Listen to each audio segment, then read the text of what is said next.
झारखंड के संथाल परगना क्षेत्र में मुन्नी हांसदा एक जाना पहचाना नाम है। वो प्रदेश की उन आंदोलनकारी महिलाओं में शामिल हैं जो पिछले कई सालों से राज्य की खनिज संपदा को कॉरपोरेट घरानों से बचाने की लड़ाई लड़ रही हैं और अपनी एक अलग राजनीतिक पहचान भी बनाना चाहती हैं। यहाँ वो शिकारीपाड़ा के पंचवाहिनी गांव में एक ग्राम सभा को संबोधित कर रही हैं। वो ग्रामीणों से अपील कर रही हैं कि आने वाले चुनाव में पैसे के बदले वोट ना बेचें। वोट का जागरूकता नहीं है कि हम किसको वोट देंगे तो हमारा रक्षा होगा, किसको जिताने से हमारा आवाज़ उठाएगा लोकसभा विधानसभा में, ये नहीं समझता है।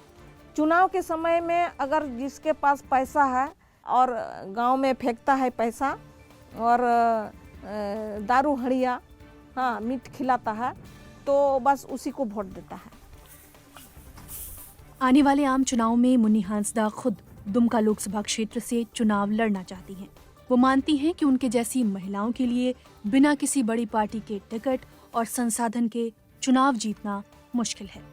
आप जिसके पास पैसा है वही जीत सकते हैं, जिसके पास पैसा नहीं है, जितना भी उनके पास मतलब समर्थक है तो वो नहीं जीत सकते हैं। क्योंकि लोग आज हमारे यहाँ संथाल में खास करके आदिवासी के बीच में, आदिवासी लोगों में जागरूकता नहीं है, चुनाव का जागरूकता नहीं है।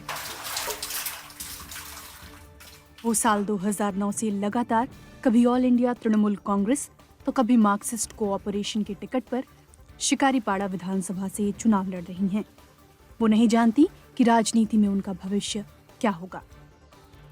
आगामी लोकसभा चुनाव में कोई राजनीतिक पार्टी उन्हें अपना चेहरा बनाएगी भी या नहीं, लेकिन वो अपनी लड़ाई जारी रखना चाहती हैं। हमारे यहाँ का जो आदिवासी का जो राजनीतिक ज्ञान नहीं है, ये नहीं है, पैसा पर बिका, वोट दिया दूसरे को, हमको सपोर्ट नहीं किया। और हम आज भी लोग के साथ हैं, आज भी लोग के साथ हैं, आज भी लड़ रहे हैं। तो ये है, तो इसीलिए जो है कि यहाँ मेरे पास पैसा नहीं था तो जो पैसा पर लोग दलाली किया उसको वोट दिया। झारखंड गठन के बाद से यानी साल 2000 से 2019 तक इस प्रदेश ने कुल 4 लोकसभा चुनाव देखे हैं, लेकिन इन 4 चुनावों में प्रदेश से चुनकर देश की संसद तक का रास्ता 4 महिलाएं भी पूरा नहीं कर सकी हैं। रही बात आदिवासी महिलाओं की, तो आदिवासी बहुल राज्य होते हुए भी इस समुदाय से आने वाली केवल 2 महिलाएं ही सदन में प्रवेश कर पाई हैं। वहीं बाकी आदिवासी बहुल राज्यों की बात करें तो अनुसूचित जनजाति की सबसे बड़ी आबादी मध्य प्रदेश में रहती है। आजादी के बाद हुए पहले आम चुनाव से लेकर पिछले 2019 के आम चुनाव तक इस प्रदेश से 12 आदिवासी महिला सांसद चुनी गई हैं। वहीं बाकी आदिवासी बहुल राज्यों की बात करें तो आंध्र प्रदेश से 8, उड़ीसा से 8, महाराष्ट्र से 3, राजस्थान से 3, छत्तीसगढ़ से 2 और गुजरात से भी केवल 2 आदिवासी महिलाएं अब तक संसद भवन तक पहुंच पाई हैं। दीप प्रज्वलित करके डॉक्टर वासवी कीरो खुद विस्थापन से जुड़े कई आंदोलनों का मुख्य चेहरा रहीं। किसी बड़ी पार्टी की तरफ से टिकट न मिलने पर साल 2019 के विधानसभा चुनाव में उन्होंने बतौर स्वतंत्र उम्मीदवार हटिया सीट से चुनाव लड़ा। वो कहती हैं, राजनीतिक दलों का एक कैरेक्टर जो दिखाई दे रहा है झारखंड हो या राष्ट्रीय स्तर पर, वो ये है कि बहुत पढ़ी लिखी, बहुत संघर्ष की हुई, बहुत काम की हुई औरतें उनको बिल्कुल पसंद नहीं है। कम बोलो, कम बातें करो, खूबसूरत चेहरे रखो और अच्छी साड़ियाँ पहनो, तो ऐसी औरतों को वो ज़्यादा तवज्जो देते हैं कि भाई ये औरतें ज़्यादा मुंह नहीं लगेंगी, ज़्यादा हक की बात नहीं करेंगी, ज़्यादा मुद्दे नहीं उठाएंगी। अब तक हुए कुल लोकसभा चुनावों में 51 आदिवासी महिला सांसद चुनी गई हैं। इनमें सबसे अधिक यानी 30 कांग्रेस पार्टी से चुनकर आईं। वहीं भारतीय जनता पार्टी से 12 अनुसूचित जनजाति की महिलाएं संसद पहुंची हैं। ईश्वर की शपथ लेती हूँ कि हालांकि 2 साल पहले ही द्रौपदी मुर्मू के रूप में देश को अपनी पहली आदिवासी महिला राष्ट्रपति मिली हैं। एक वर्ग मानता है कि इससे आदिवासी महिलाओं में ये विश्वास पनपा है कि उनके समुदाय की महिला भी देश के सबसे बड़े संवैधानिक पद पर बैठ सकती है। निश्चित तौर पे वीमेन में एस्पिरेशन तो आया और दे आर हैप्पी कि एक ट्राइबल वीमेन से become president of India, but it's not enough.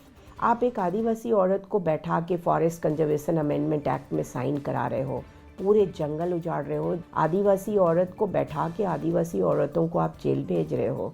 तो औरतें, आदिवासी औरतें ये समझ रही हैं। झारखंड की आयरन लेडी के नाम से मशहूर दयामनी बारला की पहचान देश दुनिया में है। पिछले 1 दशक से वो नई और स्थानीय पार्टियों के सहारे चुनावी लड़ाई लड़ रही हैं। जिनको विरासत में राजनीति नहीं मिली है, ऐसी महिलाओं को आज तक मैंने झारखंड की राजनीति में मैं नहीं देखी। आपने जो गिनाया कि मैं 2014 से लगातार प्रयास कर रही हूं, तो जब मुझको लगा कि नहीं जाना चाहिए वहां पर, लोग कहते हैं राजनीति गंदा है, लेकिन गंदगी को साफ करने के लिए जब आप सेप्टिक टैंक में खुद नहीं उतरेंगे तो आप गंदगी कैसे साफ करेंगे। कुछ महीने पहले ही अपने समर्थकों के कहने पर उन्होंने कांग्रेस पार्टी की सदस्यता ली है। उनके समर्थक चाहते हैं कि वो खूंटी या लोहरदगा लोकसभा सीट से चुनाव लड़ें, लेकिन इस बात की संभावना कम ही है कि पार्टी उन्हें टिकट दे। टिकट की गारंटी कोई करे या ना करे, चाहे लोकसभा टिकट की गारंटी करे ना करे, विधानसभा टिकट की गारंटी करे या ना करे, लेकिन राजनीतिक हस्तक्षेप में आना है और संघर्ष करना है। एक दिन आपको कामयाबी मिलेगा। हम लोग हमेशा बोलते हैं कि लड़ेंगे, हम लोग जीतेंगे। हम लोग जितना भी लड़ाई लड़े हैं, हम लोग वही पहला नारा लगाते हैं, लड़ेंगे और जीतेंगे। हम लोगों ने कई आंदोलन लड़ा है और जीता है, बाकी आंदोलन भी लड़ेंगे और जीतेंगे। अब वो कहती हैं कि भले ही कोई पार्टी उन्हें टिकट ना दे, वो जनता के हक की आवाज उठाती रहेंगी, लोगों के अधिकारों के लिए लड़ती रहेंगी